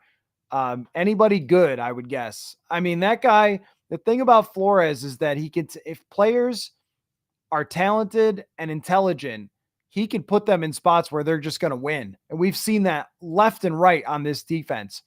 We've seen roles change from guys from where they were in the past, and they're better here. We've seen players who were undrafted free agents or special teamers who they find a role for. So, I mean, I'm kind of, I'm with you on this. Evan says, I want whoever B-Flow wants. Agree. The fun challenge is to try to figure out who that might be. And there are other defensive tackles and corners that are out there that they might want to look at. I'm just wondering about that big swing, that big play. Jason says, keep hearing Greg Newsome from a couple of sources. Okay. First and third swap potential there. I mean, any of the top corners, the Denzel Ward, the JC Horn, the Greg Newsome, and, the Vikings did practice with the Browns. Kwesi adofo-mensah also worked for the Browns with Andrew Berry. They are boys. After Kwesi got hired, they actually did a press conference with us, with Andrew Berry. So that's how close they were. And he talked about all the things Kwesi would bring to the table. I mean, I think that they should be farming that Browns roster 100%. Like anybody that you could take. Newsome is a younger player. Denzel Ward is a little more proven, more expensive, obviously, but I really, a move like that, a move like JC Horn, like the young player that they could sign and keep for a long time. That's my kind of move. Rory says, are players like Simmons wanting to be traded? You would think with a Super Bowl opportunity, some big man would jump at the opportunity to be that nose tackle like Pat Williams. Yeah, I think that Jeffrey Simmons is a little more like, well, yeah, I guess he's kind of a combo. He kind of does everything. He's sort of like a Pat and a Kevin Williams because he gets after the passer as well. I'm sure that Jeffrey Simmons would want that. And what we do know is in today's league, Devontae Adams absolutely proved this. If you want to get traded, you can get traded. So if Jeffrey Simmons wants out, then he may be able to make his way out if he wants to try to go to a Super Bowl team. Still the great F it, Myles Garrett, make it happen, Kwesi. Even the people who can't get over the 2022 draft would have to forgive Kwesi if they got Myles Garrett. What would it take? What would it take? 3 firsts? It would probably take 3 firsts to get Myles Garrett. I don't think it's the craziest thing I've ever heard. I probably couldn't do that, but maybe. I don't know.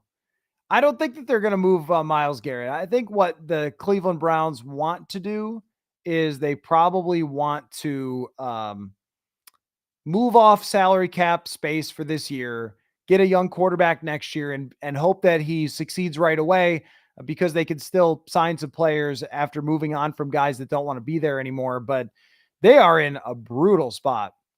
Marley with the super chat. Much respect, Marley. Thank you for the super chat. Punt on the 25 draft free Dexter Lawrence. How long is the list, Marley, of people that you would trade that 2025 first round pick for? I don't think it's super short. I don't think it has to be a super short list. I think it could be maybe 10 different players that they would be willing to do it. The thing about a player like Lawrence is that it more likely takes multiple firsts to get someone of Dexter Lawrence, or you talking about Myles Garrett. I think it probably takes multiple firsts, even Jeffrey Simmons, because they're under contract, they're in their prime, they're just straight superstars. That usually is not going to be for a one draft pick type of thing. But if you want to fully empty the tank, then you could maybe do it for someone like Lawrence, because the Giants, they are just in no man's land there. They need to find ways to rebuild. Skol City Blues, I would think that Cleveland would be ripe for the picking. All that money they're giving to Sean that they can't get out of. Hello, Mr. Stefanski. Can we speak to Myles Garrett? Yeah, it ain't going to be Kevin Stefanski for very long, I think. But they are ripe for the picking. So it doesn't even have to be Myles Garrett. It doesn't even have to be someone like that. It can just be somebody good who can add to this team, because they have a really good team. And yet their quarterback is just totally crushing them. Michael says some media say we should be on pumpkin watch for Sam. I assume you mean Darnold and not Arnold. But, the thing about it is they've got this guy. He wears number 18. It's pretty hard to turn into a total pumpkin with Justin Jefferson out there running around. I mean, what the Jets were able to do against him is rare. One time we saw another team do it, and we still talk about it. I believe it was Wes Phillips was asked about the one time the Detroit Lions shut down Justin Jefferson, and since then he has absolutely throttled them. Since that, I mean, it's so rare that he gets shut down like he did last week. Their chemistry between those two has been good this entire time.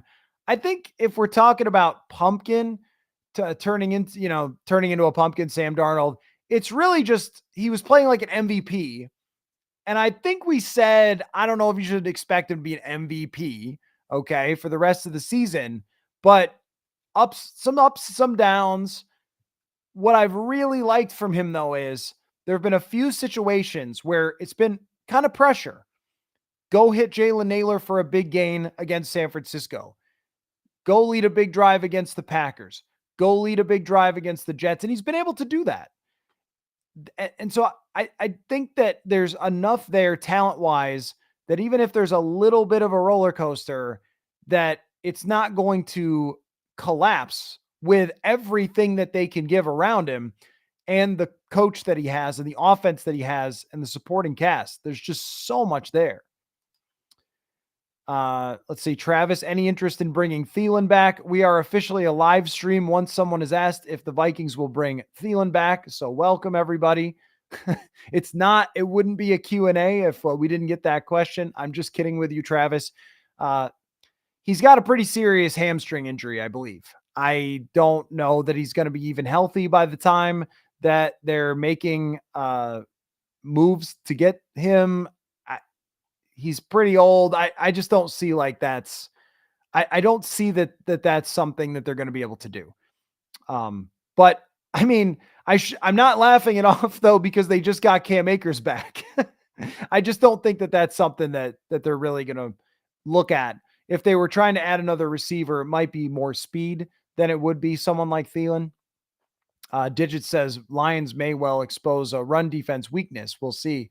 Yeah, they could. The Vikings have been a great run defense so far. They just haven't been in situations like this, where they're going to play a team that's not going to get down by 17, not going to turn the ball over a bunch of times against them, more likely than not. I mean, it's possible that they do, but they just can't expect to be up by 17 all the time. This team is going to control the ball. They're going to run. They're going to have a great run scheme. They have a great offensive line. I don't think that they have faced a team with a great offensive line yet all season. I'm not sure that any team they face, that's the one thing that they've taken full advantage of is, I mean, San Francisco's got a great offensive line man in Trent Williams, but a whole line, that's a little questionable. And they ran the ball pretty well against the Vikings. The Jets line is bad. The Giants line is bad. The Texans line was tough that day. So that's the real test. Yeah, 100%. Austin says solid trade, nothing crazy, but Akers knows the team and the system. That's what it is for me. The initial reaction, I think, from some people was, oh man, really? Like, oh, I wanted somebody new, somebody exciting, somebody like super fresh, and somebody who averages 5 yards a carry. But those players cost more than conditional picks in the 6th and 7th round, as the Vikings are giving up here for Cam Akers. They actually cost stuff. So now they've kept they've solidified something, and they've also kept their draft capital for further moves. And yeah, he knows the system. They know him. They know what they're getting. They know it's going to work. I mean, as long as he stays healthy, they know it's going to work. And that's important. King in the North, interior D-line, probably the easiest plug and play to see fast results. Secondary depth would be good, but has to be a Flores guy that understands his role. Yeah, I mean, right. It has to be a Stephon Gilmore that can jump right into the fray. But with somebody in the secondary, because they have the starters already in place, then they would be able to slowly implement somebody into the secondary, not just have to throw somebody in right away. Oh gosh says, are we happy Cam's back? Well, just a Super Bowl Vike is. The Vikings got Cam Akers back. This is awesome, he says. Yeah, and I'm curious about the conditions on the 6th and 7th for next year, and we'll see if those come out. But are you happy? Yeah, I mean, when you're talking about a guy, like, it matters what type of playing style and personality Cam Akers brings. And I agree with this. Just a Super Bowl Vike, Cam Akers is going to look better behind this year's offensive line. Yeah, I'd agree with that. I think that they are, I think that they are a better blocking unit on the run game than they were last year. That also could be Aaron Jones, but they grade better by PFF. The left guard this time around is kind of a body mover. So that will help Cam Akers. I didn't think he was bad at all last year, though. I thought he was pretty good. Jeffrey says, Akers better be good for us. It's embarrassing. We've needed to trade for him twice. What? I mean, depends on your definition of embarrassing. What's embarrassing? I don't understand what's embarrassing. I mean, yeah, and this is a Freedom Thinker says the transaction wire post was only on ESPN. Yeah, I mean, I'm not really sure the embarrassing part about this. I mean, they traded for him the first time for nothing, and he was good for them. They liked him. He signed somewhere else this offseason. I'm not 100% sure what happened there, but he signed somewhere else, and then they went and got him back because they like him. I don't know. Am I missing something here? I mean, other than, could they have signed him this offseason? I think so. But if the reason he signed with Houston was because he felt like he could be RB2 there and wasn't going to be here with Ty Chandler, then that makes sense. And now he's back here. But I'm sort of struggling with why this is like LOL Vikings for getting a player they like. Bill with the super chat. Thank you so much, Bill. Can't thank you enough for the support, my friend. Thanks for the stream after the bye. Needed some Vikings talk to get back in the group. Well, let's go, Bill. Let's get amped up. And by the way, go Lynx. That is why there's a live stream tonight. Actually, it was planned for 7 o'clock, but the Vikings went and made a trade, so they helped me out, jump right into the fray here with the big trade. But, I'm always here for you, Bill, with Vikings Talk, 365, basically 24/7 at times, depending on how long the live stream goes. But tomorrow night, there won't be a live stream, but there will be YouTube videos premiering. Set to talk to Trevor Sikkema for PFF tomorrow. Also, Tuesday morning left guard got bumped to tomorrow. So that's going to happen. The fantasy show. Lots going on, man. This is an exciting week. We get a trade mixed in. Whew. A lot going on here. It's overwhelming. I mean, it has not been this exciting in Viking land since when? That's last thing I want from you guys. Answer that question. Because I got 3 podcasts to do tomorrow. I got to still save the voice here. I lose my voice sometimes. This is the most exciting Vikings moment since. And I'm not saying the Cam Akers trade, guys. I'm saying 5-0. They're making ads. They got the Lions coming up. Biggest game of the week in the NFL. Most exciting since when?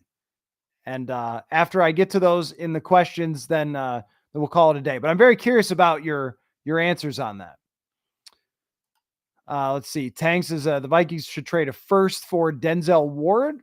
I don't mind that move. I'm curious about where Ward is right now in his career, but he's still in his prime. Let's see. Just the Super Bowl Vike Patterson is available. Do you mean Patrick Peterson or Cordell Patterson? This is, Tang says bring back Patrick Peterson, Adrian Peterson, and Cordell Patterson. That's funny. That's very funny. I talked about that the other day a little bit with Cordell Patterson. I just don't know what he's got left juice-wise. I kind of like that we've seen Akers play pretty well for the Texans, so Patterson's not even playing for Pittsburgh. If he was looking good, I imagine he would have been playing. Let's see. BAS, is Detroit looking for a replacement pass rusher? Oh, absolutely. I mean, they are in all-in mode no matter what. Got to win by any means possible. So they are 100% in for sure on pass rushers. I guarantee you they've spent the last 2 days making all the phone calls. Mike says, will Cam Akers give us a screen game? He's fine. He's fine at that. This is one reason to bring him back. He's fine at that. Screen game, blocking, short yardage running. I mean, he really can do it all. As long as he's healthy through the whole season, he really can do it all. Freedom Thinker, Mullins threw for 400 yards game last year. The offense is too good for just anyone to suck, except maybe Watson. Yeah, I think that's true. I do think that the setup is too good for Darnold to fall off. It's like the way I've thought of it is when you're bowling, now I don't really bowl, but I understand how it works. If you're really bad at it, they put bumpers on the side, right? So you start to go over into the gutter. Doink. Nope. That's everything around Sam Darnold. Hey, you play a bad game over here against Doink, and you still win because Andrew Van Ginkel gets a touchdown. Doink, Jefferson's wide open. They have set up a situation. It's not that it can't fail. It can, but that should move him back into the middle when he has some ups and downs because they just have players who are going to be open, who are going to make plays. They have a defense that's going to get stops. And I think keeping his confidence high, like winning a game where he doesn't play that well, that should even increase his confidence. And he also was pretty banged up in that game after the hit early. Kyle says Delvin Tomlinson contract is super manageable, 2/5 or something like that. Will complete the trade. I'm in. I'm into it. Bring back the gang. He's a good player. He wasn't worth the contract that the Browns gave him at the time, but now what's left of the contract is not too bad. Let's see. Gold Seed, go get a right guard or DT. Those are at the top of my list. Absolutely. Absolutely at the top of my list. Let's see. Tristan says Cam Akers wasn't that good when we had him before. Did we trade a conditional 7th round pick? Well, yeah, and 6th and 7th conditional. When you say wasn't that good before, I just don't agree. I mean, they had a very bad run blocking offensive line. And I think if you just look at yards per carry, you're kind of missing the point there a little bit. It's like yards per carry can really change when it comes to how well plays are blocked for you. And when Akers was here before, I thought he left a really good impression. I mean, I thought that he got extra yards when they weren't there. He has a little bit of jolt in his game, as you still see. He can catch the football. He can block. He's really well liked by the team. Yeah, I mean, he wasn't Barry Sanders. He wasn't Aaron Jones, but Aaron Jones is a guy who is one of the best players in the league. I mean, he's not that. He is a Latavius Murray type, solid veteran player who you can pair with Ty Chandler for games, whole games, and not feel like, no running game, just got to pass every play. Sean says, just this weekend finished reading Football as a Numbers Game. Thanks, Matt. That was a very entertaining and educational read. Well, thank you so much, Sean.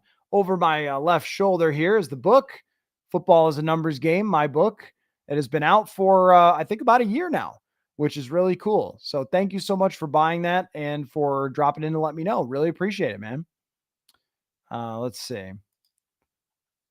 Just the Vikes says, to be really honest, I don't think the Vikings need anyone. They got a running back now just to stay healthy throughout the rest of the season. They have some great backup players. Yeah, I mean, there's a little bit of a difference between want and need, yeah? I mean, if you're talking about, like, do they need anybody else to be good? Well, no, of course not. They're 5-0. Like, they don't need anybody else to be good. But do they want someone else to be great? That would be the question. Like, how much are they willing to spend? Is it possible that they can spend this first round pick to get a difference maker? So Akers is there. There's a couple different ways you could do this with trades. You could get somebody who is a nice add-on, somebody who shores up a weakness, which is a Cam Akers move. And I think it's good because of that.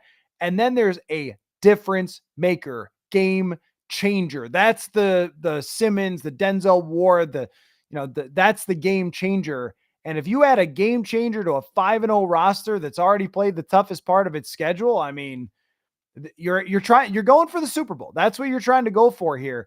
And everybody wants the draft. Everybody loves the draft. That's great. That's wonderful. I enjoy draft season as well, but when you get a chance for a year like this, if you wait on it, you never know when you're going to get another shot, because you could wait on it and you can say, well, we'll have McCarthy next year and et cetera. And that's great. And I think the future should be bright, but by next year, is Washington ready to win? Is Chicago ready to win? Other teams that are rebuilding, are they going to be that much better? Whereas right now you look around the FC, the North is a beast, but the rest, lots of meh. It's worth a swing. Okay, so I've gotten to the point where you guys answered the question. The last time it was this exciting in Vikings land, 1998, 2000 from Oh Gosh, which I think is probably an underrated answer. Dante Culpepper's first year coming off the Jeff George season. Culpepper exploded out of the gate. It was really good. George says Favre 2009 game in Green Bay. Grave Knot says Randy Moss's rookie year was the last great season. It was not the last great season, but as far as excitement, probably this. Okay, this is funny. Evan, you're funny. Most exciting time since the last time we traded for Cam Akers. That's pretty good. That's pretty good. That wasn't that exciting the first time, but he was good. Since 2009, since before the miracle, since the miracle before the crushing of versus the Eagles. So that little week between the miracle and then leading up to the Eagles, I'm going to be honest with you guys. I thought I was going to be covering the Super Bowl in Minnesota. I never saw it coming with Nick Foles doing that. What a week that was. 2009 versus Green Bay. Daniel says Teddy Bridgewater's season was fun. 2015. 2015 is an underrated fun season. You never saw it coming, kind of like this. I mean, I think that people knew that there was going to be a step forward for the Vikings, but I don't know that they knew they were going to win the division. And then with a young quarterback, that was pretty good. That was like Zimmer is here. He's changed the team, all those types of things. That was an exciting time. I mean, I remember I wasn't here yet. 2016 is when I got here, but when I got the job was in the middle of training camp 2016. So Bridgewater hadn't got hurt yet. And I remember talking to everybody about, oh yeah, I'm going to go, work in Minnesota and so forth, cover the Vikings. And everybody said kind of the same thing. Like, man, that's a team that's on the way. Like, that's a team that's about to explode and be great and chase a Super Bowl. And I felt that way too. And then I got here and Teddy got hurt, but that came true in 2017. Trent says, hear anything about Hockenson today? Need to drop someone in fantasy, but can't yet. Hockenson will not be back this week. I am almost guaranteeing you that he is not playing against the Lions. I think that the best chances against the Rams, but if they want to play it especially safe against the Colts, I mean, this is a team looking to play a very long time this year. If you have to wait one extra week, then go ahead. But everything that I have heard points to TJ Hockenson, and that includes from O'Connell himself. Also, Adam Schefter. I just don't think he's going to play at all this week. Some of you saying 98, 87 over San Francisco. Okay, I don't know if this is quite the most exciting since San Francisco, but I mean, yes, I know that game. I've watched that game, the Anthony Carter game in 1987. That was, I mean, that's one of the great moments in team history for sure. I don't think I'd say this is the most, exciting since that. Okay. All right. Here's what we got to end on. Like, first of all, let's not get into the Teddy thing. Let's not even go there. 2015 was a great season for Teddy Bridgewater. Got them to the playoffs, got them to the what yard line to kick a 27-yard field goal? Is that the third? What yard line is that? Whatever it is. The 10-yard line to kick a 27-yard field goal to win a playoff game and maybe go even deeper in the playoffs. We all know where Teddy Bridgewater's career was headed in a very positive direction once he got Diggs and Thielen, the versions that Sam Bradford had, the versions that Kirk Cousins had. That team was headed to the moon when it came to playing with Teddy Bridgewater. He was a great leader. I think he was a good playmaker, is accurate. His arm was getting stronger. Come on. I mean, I'll never understand why every time he comes up, someone needs to fly in and be like, he wasn't that good. Like, dude, what? We all saw the preseason in 2016. We all saw where that was headed, and we all know what happened. That train was derailed. A train that Case Keenum was able to win with, by the way. Like, the setup offensively was only going to get better. That was going in a really, really good direction that could have competed for the Super Bowl with him as their quarterback. Everybody knows that. There's no real debate there. So I think that was in 2015, one of the most exciting times for the Vikings because it came out of nowhere a little bit. I thought that maybe steady progress was going to happen. Instead, by the end of that season, they're beating Green Bay on their turf to win the division. So you're talking about a team that at that point, when they reached the playoffs, were great. Had they been able to play Seattle, maybe not in negative degree temperatures, maybe they easily beat Seattle and go on in the playoffs. Also having to play it at not your own stadium and everything, kind of difficult circumstances there. But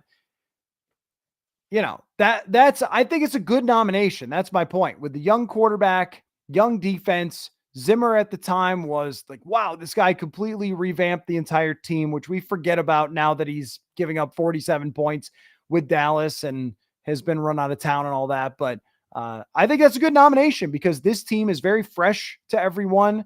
There's a lot of new players. There's a different quarterback situation. So I like that as a nomination. But the best answer, though, of course, is from Heinz Buck here. 2005 was a hell of a boat ride. Yeah, that's the most exciting moment since the boat is a very funny answer. Thank you. Okay, now you guys have lost it. It's too early for you guys to lose it here with saying, should they bring back Brock Lesnar? Daniel says Hawk will play against the Rams. That's his deadline. It's not. No, it's not his deadline. It's not. He can play. He can come back against Indianapolis. The Friday after is the deadline. So they would have to activate him by the day after, I believe. I'm pretty sure that they did that on purpose to set up so it could potentially be Indianapolis.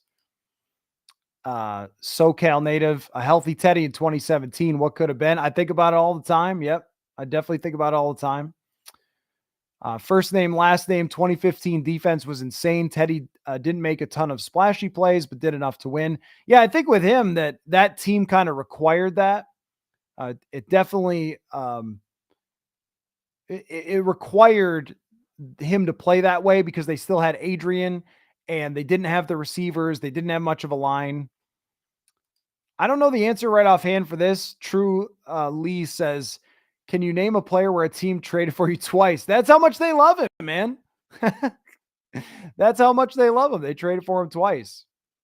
Okay, and now we've completely lost it when Joe Webb's name is coming up. But yeah, so I don't have a player that the Vikings or any other team has traded for twice. But there's a lot of love with Kevin O'Connell and Cam Akers. That's for sure. O'Connell had him with the Rams, had him here last year. And regardless of what the reasoning was, conditional picks at the end of next year's draft for a player who could be valuable for them, I think, is a very good trade for the Vikings. It's not life-changing, but we'll see if the life-changing trade is on the way. This might be a precursor to showing us that they have other things that they want to do. Anyway, great emergency podcast, guys. Great stuff. Thank you so much for all the phenomenal comments and ideas. And you guys are very funny as well. But and to the big audience, make sure you go check out the newsletter. By the way, there will be a reaction article over there, along with some other stuff on Dallas Turner that I gathered today, Dalton Reisner as well. So I'm going to have a lot of stuff on the written side, purpleinsider.com. Check that out. And, actually Akers, I wouldn't be surprised if he plays this week. By the way, yeah, I wouldn't, he knows the system already, so I wouldn't be surprised. But anyway, got to run. Thanks so much, everybody. Tomorrow, keep your eyes peeled on the channel for Jeremiah Searles. We're going to get his reaction to Cam Akers coming back, previewing Detroit and lots of other stuff. Trevor Sikkema from PFF is going to come up as well. It's going to be great. So thank you all so much for your time and your participation. And we'll catch you all very soon. A Thursday night, next live broadcast with me and Manny. We'll take your questions then as well. So, all right. Take care, everybody. Football.